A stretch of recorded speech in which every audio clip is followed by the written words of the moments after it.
Tarumanegara hilang gitu, tapi pusat kekuasaan di daerah-daerah ini tumbuh besar.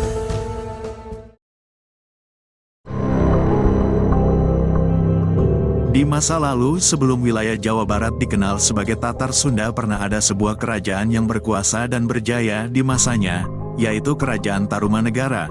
Kerajaan yang dikenal dengan kesuksesannya dalam membangun dua kanal itu dengan rajanya yang bernama Purnawarman. Ia dikenal sebagai sosok raja yang rajin menerbitkan prasastinya, namun tiba-tiba penerbitannya berhenti begitu saja dan hilang tanpa penjelasan yang memadai. Setelah masa Tarumanegara hilang dari peradaban, muncul keberadaan lain sebagai babak baru, yaitu Kerajaan Galuh dan Sunda. Dua kerajaan ini memiliki pengaruh yang kuat sebagai identitas sejarah dan budaya masyarakat Sunda. Namun pada penjelasan video kali ini, lebih difokuskan pada periodisasi dari masa ke masa kerajaan tersebut mengganti kejayaan kerajaan sebelumnya, yaitu tentang Kerajaan Galuh. Mengingat era Tarumanegara memiliki bawahan kerajaan-kerajaan yang berkembang di pusat-pusat daerah di Jawa Barat, memungkinkan di antara bawahan Taruma inilah yang membawa peradaban baru setelah Taruma hilang kala itu, misalnya Kerajaan Kendan. Bisa juga pecahan atau bisa berkembangnya pusat-pusat kekuasaan di daerah. Jadi bukan kelanjutan malah kalau Tarumanegara hilang gitu, tapi pusat kekuasaan di daerah-daerah ini tumbuh besar karena mungkin pengaruh demografi, ekonomi, dan kesempatan berkembang. Jadi kerajaan.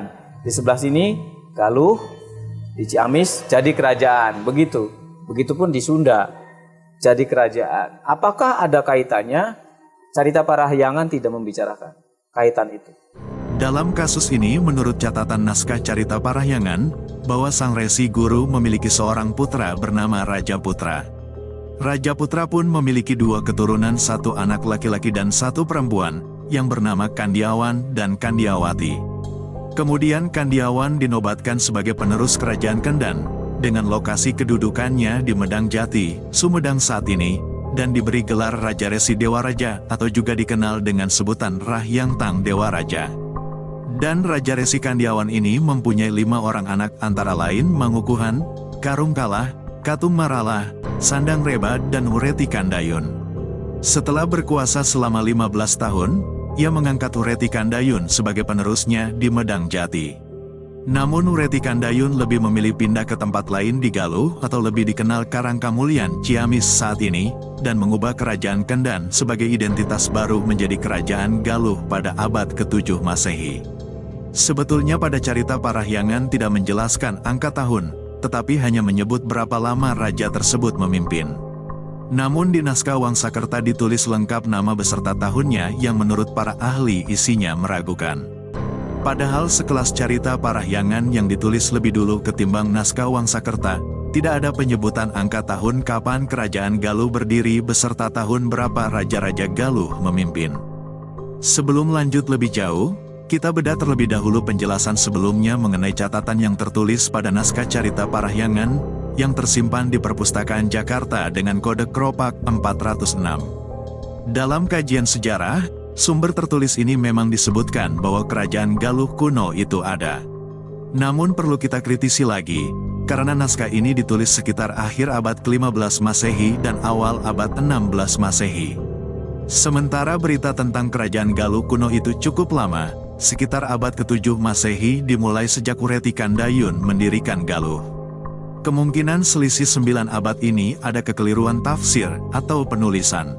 Dalam konteks sekarang misalnya, isi pembuka Carita Parahyangan padahal tidak menyebutkan nama Raja Kendan yang sebenarnya, tetapi hanya menyebut nama Resi Guru, begitupun dengan putranya disebut Raja Putra.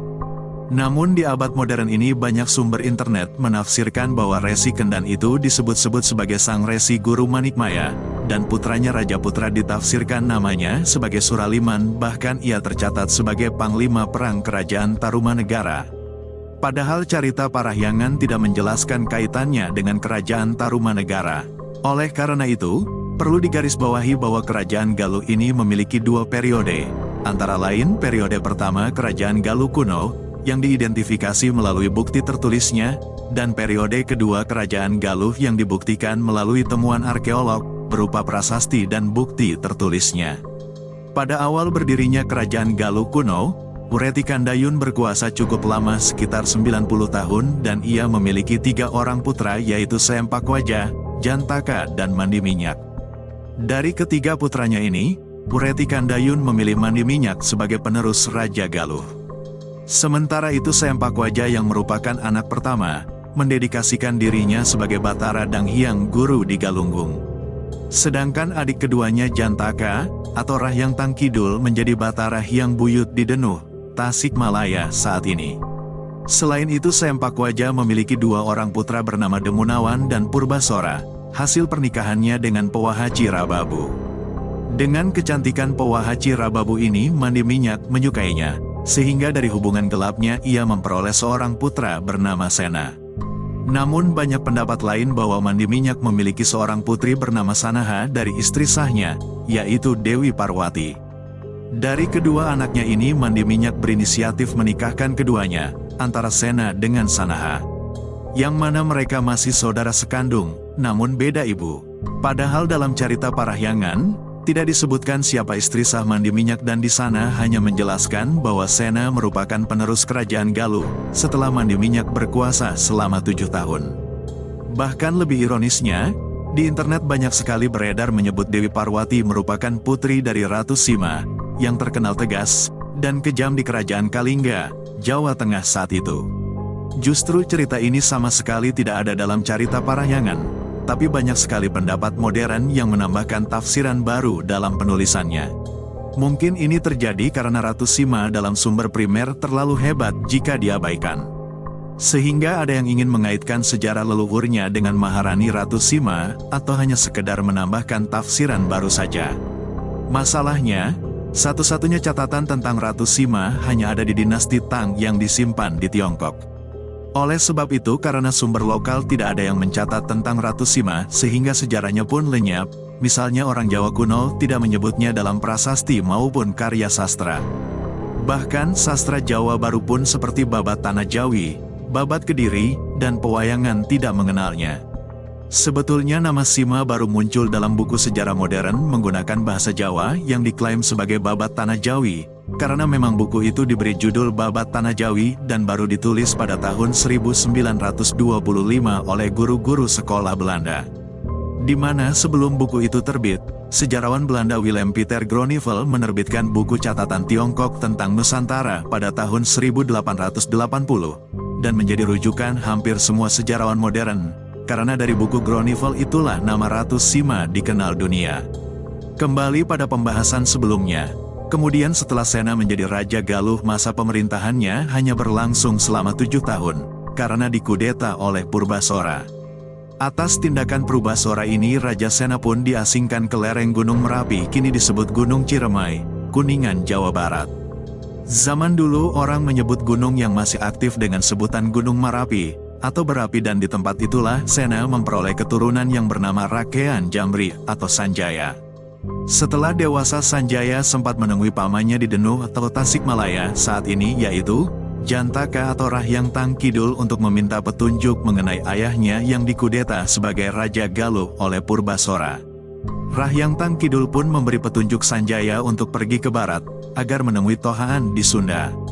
Selain menemui Tohaan Sunda, ia juga ingin meminta bantuan upaya merebut kekuasaan Galuh dari tangan Purbasora. Di samping itu, ia juga dinikahkan dengan putri dari Tohaan Sunda sehingga Sanjaya memiliki 1000 pasukan yang cukup untuk melawan Purbasora. Kemudian Sanjaya berhasil menjadi Raja Galuh dan selanjutnya ia menetap di Medang. Karena tidak banyaknya identifikasi nama-nama tokoh dalam cerita Parahyangan sehingga para sejarawan menduga bahwa pada saat itu, Tohaan di Sunda adalah Raja Tarusbawa di Kerajaan Sunda. Wilayahnya dari ujung Banten hingga Sungai Citarum, sedangkan Kerajaan Galuh dari Sungai Citarum sampai Sungai Cisarayu bagian selatan dan dipertemukan ujung utara ke Sungai Cipamali, Brebes. Jadi Sungai Citarum ini dijadikan sebagai pembatas wilayah dua kerajaan tersebut. Sekitar tahun 800-an begitu ya, kita belum tahu pasti. Saunggalah yang di Kuningan itu ada sebagian penguasanya yang berpindah lokasi di Pakuan, yang namanya waktu itu belum disebut Pakuan Pajajaran, ya masih Pakuan gitu. Sebagian lagi memindahkan ibu kota itu untuk mengembangkan pengaruh tidak hanya di Saunggala. Nah, ini Pakuan yang pertama dibuka itu oleh Raja Tarusbawa. Sebenarnya Tarusbawa itu melanjutkan penguasa sebelumnya yang kita tidak tahu namanya, siapa penguasa sebelumnya, tetapi Tarusbawa ini menempati keraton yang lama di Pakuan. Nah, saya sudah menyebut Sanjaya. Sanjaya itu kemudian terusir dari Galuh karena ada kudeta mungkin ya di Galuh. Lalu dia mengungsi dan berdasarkan orang-orang tua, para pendeta tua itu dianjurkan untuk pergilah ke barat. Dia bertemu dengan Tarusbawa, Tohaan di Sunda dan menikah dengan putrinya. Dari situ dia mungkin dapat sebagian pasukan untuk mengambil alih kekuasaan ayah ibunya yang di Galuh. Dan itu menurut cerita Parahyangan memang terjadi demikian. Nah, Pakuan Pajajaran itu menurut cerita Parahyangan sudah ada sebelum Sanjaya menjadi raja. Jadi sekitar kapan Pakuan Pajajaran? Kalau Sanjaya menjadi raja itu 732, pertengahan abad 8, ya mungkin di abad ke-7 itu sudah berkembang di situ. Nah, malah di dalam cerita Parahyangan disebutkan keraton Pakuan Pajajaran yang selalu disebut dalam cerita pantun namanya Sri Bima Punta Narayana Madura Suradipati sudah ada di abad sebelum Sanjaya datang meminta bantuan. Jadi lokasi keraton itu sendiri Sri Bima Punta Untarayana Madura Suradipati rupanya lokasinya sudah di tempat itu. Di mana sekarang? Ya Bogor itu. Di suatu tempat di Bogor.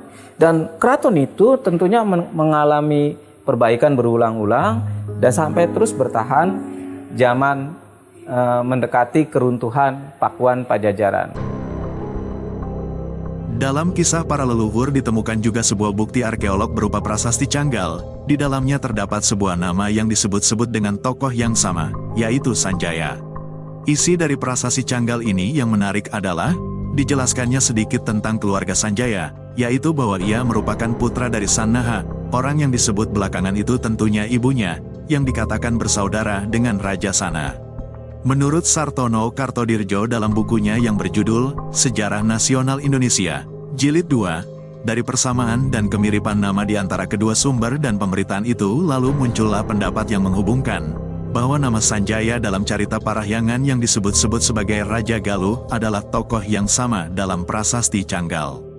Kendati demikian nama Sena di dalam cerita Parahyangan diidentikan dengan Sana yang tertulis pada prasasti Canggal. Prasasti Canggal ini merupakan peninggalan Raja Sanjaya, seorang tokoh pendiri kerajaan Mataram kuno.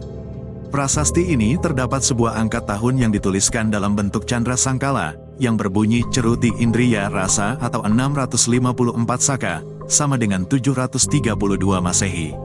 Sejauh ini meski bukti tertulis ada, namun pada periode awal bukti arkeologis tentang kerajaan Galuh kuno belum ditemukan. Sementara menurut Profesor Agus Munandar dari kajian yang dilakukan oleh para arkeolog, pada periode selanjutnya tentang kerajaan Galuh telah ditemukan bukti-bukti prasasti, itu pun saat kerajaan Galuh menyatu dengan kerajaan Sunda. Prasasti tersebut ditemukan di sebuah kawasan yang terletak sekitar 21 km sebelah utara kota Ciamis dan diduga berasal dari abad ke-14 Masehi. Di kawasan ini ditemukan kompleks kepurbakalaan yang kini dikenal sebagai situs Astana Gede.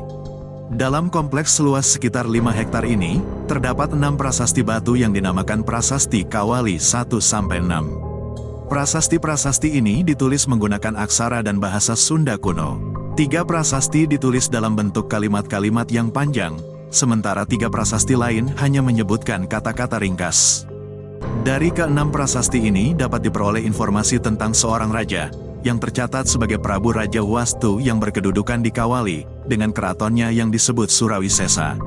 Para ahli menduga situs Astana Gede dahulunya merupakan kompleks bangunan suci, yang ditata dengan halaman bertingkat-tingkat. Situs ini diduga berasal dari era kerajaan Sunda kuno yang pada saat itu berpusat di Galuh, atau kini dikenal sebagai wilayah Ciamis, Jawa Barat. Jejak dan narasi sejarah kerajaan Galuh dan kerajaan-kerajaan kuno lain yang diduga pernah berdiri di Tatar Sunda, hingga kini masih banyak yang belum terkuak dan membutuhkan lebih banyak penelitian. Baik, itu saja video kali ini. Jangan lupa subscribe dan nyalakan loncengnya supaya tidak ketinggalan video terbaru dari channel ini.